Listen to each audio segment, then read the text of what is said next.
کی حیات غالب یعنی غالب کی مکتوب نگاری۔ غالب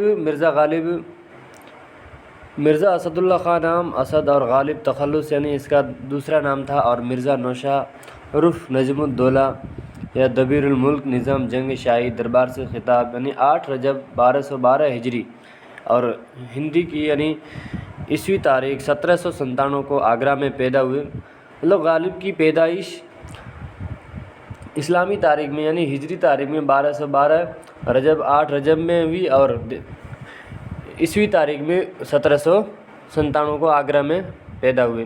غالب کے دادا شاہ عالم بادشاہ دہلی کے عہد میں سمرقند سے ہندوستان آئے۔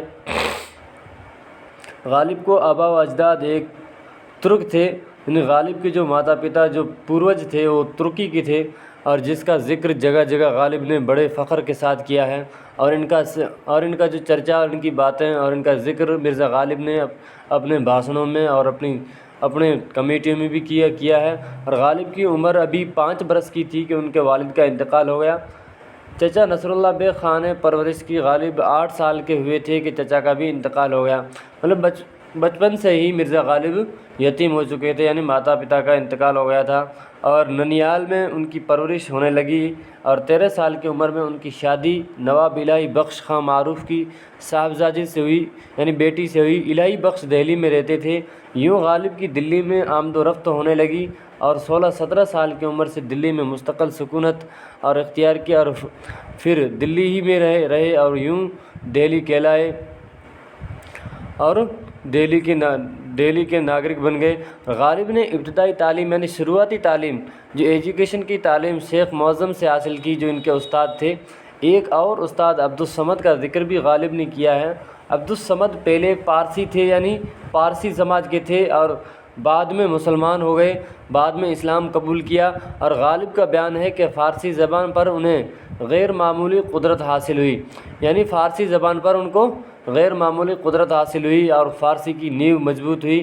اس میں عبدالصمد کا بھی ہاتھ ہے، لیکن غالب نے عبدالصمد کے بارے میں بڑی متضاد باتیں کہی، یعنی بڑی گہری باتیں کہی۔ ایک خط میں وہ لکھتے ہیں کہ 2 برس تک انہوں نے آگرہ میں عبدالصمد سے فارسی کی تعلیم حاصل کی، یعنی اس سے فارسی کی ایجوکیشن حاصل کی جو ان کے مکان میں قیام پذیر تھے۔ دوسری جگہ لکھا ہے کہ عبدالصمد ایک فردی نام ہے جو انہوں نے گھڑ لیا ہے تاکہ لوگ ان کو بے استادہ نہ کہیں، ورنہ ان کو مبدع فیاض کے سوا کسی سے تلمذ نہیں۔ حالی نے ان دونوں باتوں میں مطابقت یوں پیدا کی ہے کہ وہ لکھتے ہیں کہ مرزا غالب کی عمر 14 برس کی تھی جب عبدالصمد کے مکان پر وارد ہوا، اور کل 2 برس ان سے وہاں قیام کیا۔ پس خیال کیا جاتا ہے کہ مرزا کو کس عمر میں اس کی صحبت میں میسر آئی اور کس قدر قلیل مدت ان کی صحبت میں گزری، تو عبدالصمد اور اس کی تعلیم کا عدوم و وجود برابر ہو جاتا ہے، اور اس لیے مرزا کا یہ کہنا کچھ غلط نہیں ہے کہ مجھ کو بمدح فیاض کو سوا کسی سے تلمذ نہیں ہے۔ یادگار غالب فارسی زبان میں بڑا کمال رکھتے تھے اور فارسی زبان کے بھی بڑے ماہر تھے اور فارسی زبان کو جاننے والے تھے۔ گو اس زمانے میں فارسی کے بڑے ادیب یعنی ساہتیہ یعنی لیٹریچر ادیب اور عالم ہندوستان میں موجود تھے، لیکن وہ خسرو کے سوا کسی کو بھی مسلم الثبوت نہیں سمجھتے تھے۔ اور فیضی جو فارسی زبان کا متفقہ طور پر زباداں اور عالم تھا، اس کی فارسی کے بارے میں کہتے تھے کہ کہیں کہیں ٹھیک نقل جاتی ہے کہ فیضی فارسی اور دانی کے سلسلے میں ان کے بڑے علمی اور ادبی مورکے ہوئے، یعنی بڑے ادبی اور علمی یعنی ایجوکیشنل اور ساہتیک مورکے ہوئے ہیں۔ اور پینشن کی رقم بڑھانے کے لیے انہوں نے کلکتہ کا سفر کیا۔ مطلب اپنی جس پوسٹ میں یا جس ایجوکیشن فیلڈ میں تھے، ان کی اپنی ریٹائر ہونے کے بعد پینشن کی انہوں نے جب دریافت بھیجی تو انہوں نے کلکتہ کا سفر کرنا پڑا۔ کلکتہ کے دوران انقیام میں مرزا کے فارسی کلام پر بعض افراد اعتراض کیا اور سند یعنی سرٹیفکیٹ میں قیتل کا قول نقل کیا۔ قیتل نو مسلم تھا، قیتل کسی شخص کا نام تھا جو نو مسلم تھا، اس لیے جواب میں کہتے تھے کہ دیوالی سنگھ فرید آباد کی کھتری کے قول کو نہیں مانتا۔ انہوں نے اپنی تائید میں فارسی کے اہل زباں کے اقوال پیش کیے ہیں، یعنی باتیں رکھی ہیں جس پر اور اعتراضات ہونے لگے، اور کلکتہ میں غالب کے ماننے والے بھی بہت تھے، انہوں نے بھی جواب دیا۔ یوں جواب در جواب کا سلسلہ قائم ہوا۔ کلکتہ کے دوران قیام ایک مثنوی بعد مخاطب کے نام سے لکھی ہے، جس میں حالی کے کہنے کے مطابق اپنے غریب الوطنی کا ذکر، اہل کلکتہ کی نامہربانی کی شکایت اور ان کے اعتراضات اور اپنے جوابات نہایت عمدگی، صفائی اور درد انگیز طریقے سے بیان کیے ہیں۔ مطلب کلکتہ جاتے ہوئے غالب کی لکھنؤ میں بھی قیام رہا۔ کلکتہ جاتے ہوئے جب کلکتہ غالب جا رہے تھے تو لکھنؤ میں بھی قیام کیا، اور وہ دالائی عود نصیر الدین حیدر سے بھی ملنا چاہتے تھے۔ مطلب نصیر الدین حیدر سے بھی ملنا چاہتے تھے، اور ملاقات کے چکر میں وہ لکھنؤ میں ان کو قیام کرنا پڑا۔ اس کے لیے انہیں پہلے نائب السلطنت یعنی بادشاہیت روشن الدولہ سے ملنا ضروری تھا۔ غالب نے ان سے ملنے کے لیے دو شرطیں رکھی، غالب نے ان سے ملنے کے لیے کہ روشن الدولہ انہیں تعظیم دی اور وہ کوئی نظر پیش نہیں کریں گے، یعنی کوئی قرہ اندازی یا نظر اندازی نہیں کریں گے۔ روشن الدولہ نے یہ شرطیں نہیں مانی۔ کلکتہ سے واپسی میں انہوں نے کسی اور ذریعے سے نصیر الدین حیدر کو قصیدہ بھیجا، مطلب خط یعنی لیٹر بھیجا۔ انہوں نے 5,000 روپے دینے کا حکم دیا۔ اس وقت مغلی حکومت کے وقت 5,000 روپے کی بہت بڑی ویلیوشن ہوا کرتی تھی، اور روشن الدولہ نے 3,000 روپے خود ہڑپ لی اور 2,000 میں سے کہا کہ جتنے چاہو اس میں سے غالب کو دے دینا، اور بہرحال اس بات سے غالب کی خودداری ظاہر ہوتی ہے کہ اس ایک اور واقعے سے بھی اس کو توفیق ہوتی ہے کہ غالب حد و درجہ خوددار تھے، اور دلی کالج میں فارسی کے استاد کی جگہ خالی تھی۔ غالب کو جب اس عہدے یعنی جس عہدے پر تقرر کی پیشکش کی گئی تو انہوں نے قبول کر لی، اور کالج کے باب الداخلہ یعنی مین گیٹ پر پہنچ کر اپنے آنے کی اطلاع پرنسپل کو کی۔ جب انگریز پرنسپل ان کی پیشوائی کے لیے نہیں آیا تو کچھ دیر انتظار کر کے لوٹ گئے، اور دوبارہ کسی جگہ پرنسپل سے ملاقات ہوئی تو اس نے دریافت کیا کہ انہوں نے کالج کی ملازمت کیوں قبول نہیں کی۔ غالب نے جواب دیا کہ حسب معمول میرے مطلع کرنے کے بعد بھی جب آپ نہیں آئے تو میں لوٹ گیا۔ پرنسپل نے کہا کہ چونکہ آپ یعنی اگر آپ کالج کے استاد کی حیثیت سے آئے تھے، اس لیے میرے لیے یہ ممکن نہیں تھا کہ میں آپ کا استقبال کے لیے آتا۔ مطلب پرنسپل نے یہ بولا مرزا غالب کو، اگر آپ میرے اس ملازمت کی طور پر آئے ہیں تو میں پرنسپل ہوتے ہوئے آپ کی استقبال کرنے میں حامل نہیں ہوں۔ غالب نے جواب دیا کہ ہم یہ سمجھ رہے تھے کہ کالج کے استاد سے ہماری حیثیت میں اضافہ ہوگا، لیکن اس کے بجائے رہی صحیح حیثیت بھی جاتی رہی، تو اس کو ہمارا اسلام کلکتہ میں علمی اور ادبی معرکہ آرائی کے بعد ایک اور یادگار علمی معرکہ ہوا ہے۔ یعنی غدر 1857 کی جنگ میں یعنی 1857 کی کرانتی کے زمانے میں دہلی میں جو ہنگامہ برپا ہوا، اس کی وجہ سے غالب گھر پر ہی رہا کرتے تھے، کہیں آنا جانا، ہدیہ کے خطوط بھی بند تھے۔ غالب کو مطالعہ کا شوق تھا، یعنی پڑھنے اور لکھنے اور کتابوں کا ریویژن کرنے کا شوق تھا، لیکن وہ صرف کرائے کی کتابیں لے کر ہی پڑھا کرتے تھے، اور اس لیے ان کے گھر میں کتابیں بھی نہیں تھیں۔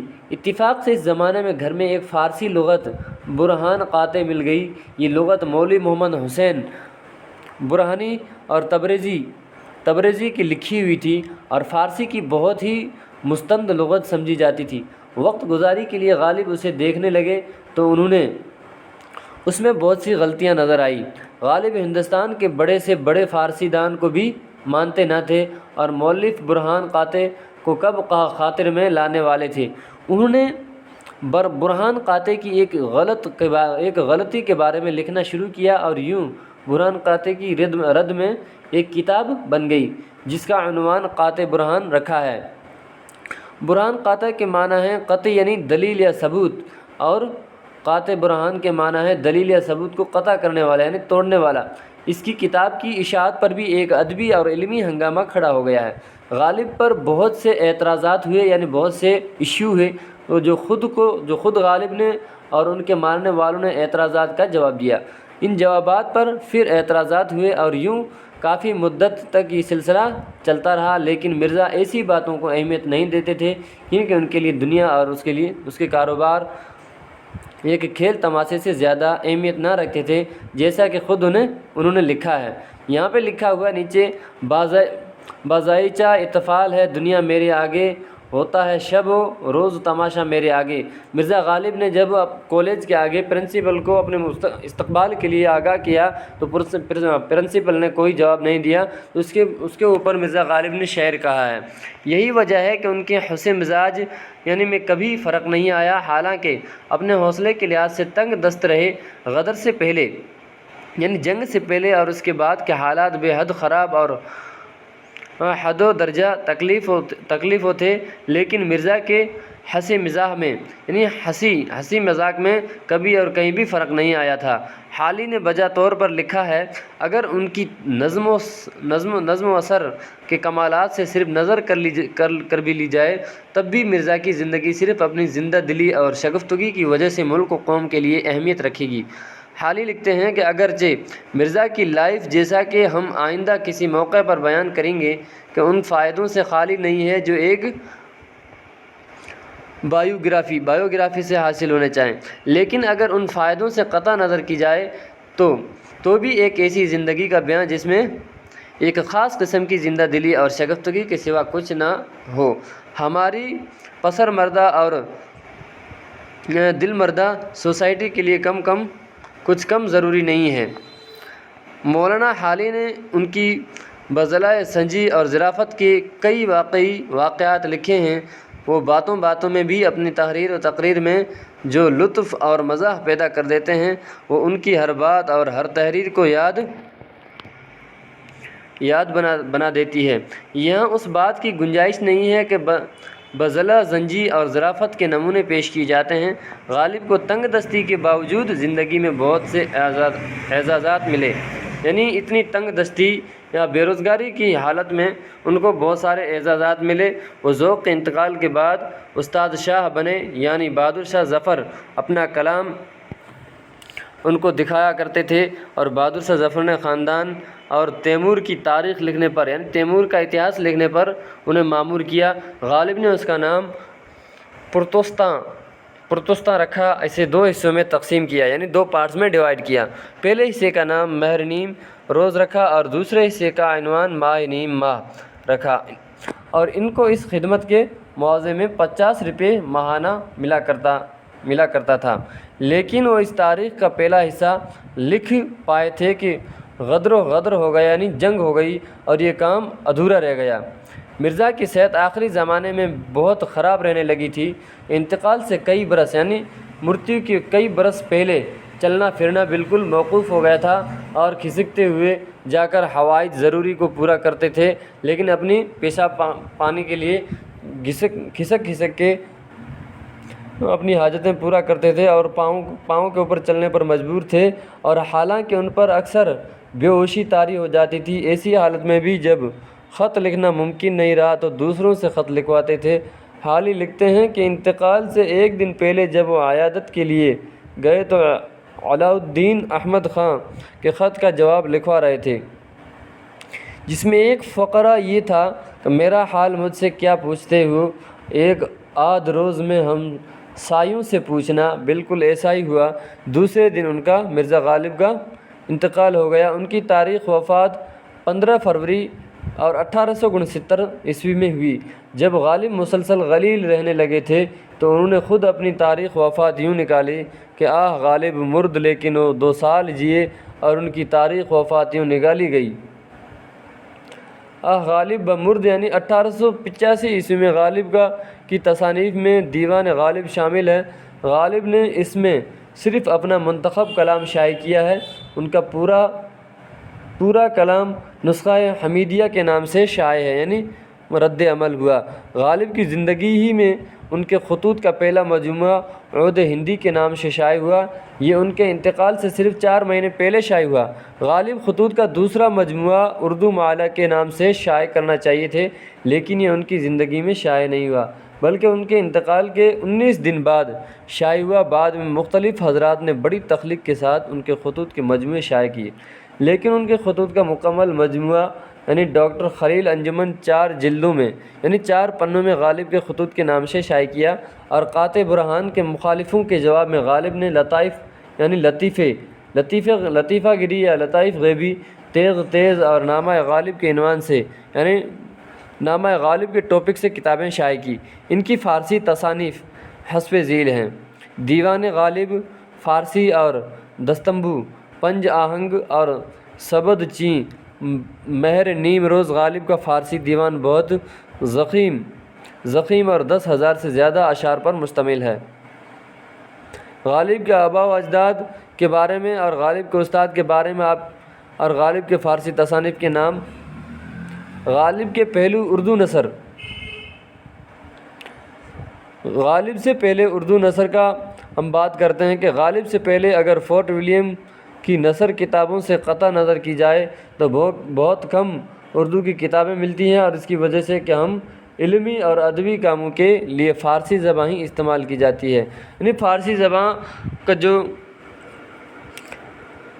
کاریگری اور خط گری اور نقاشی میں مرزا غالب کی بہت اہم کردار رہا ہے۔ یہی وجہ ہے کہ اردو کے بڑے بڑے شاعروں نے اپنے علمی اور ادبی کاموں کے لیے فارسی ہی کو ذریعہ اظہار بنایا، اور میر مصحفی قائم چاند پوری میر حسن نے اردو شعراء کے جب تذکرے لکھے تو فارسی ہی میں لکھے۔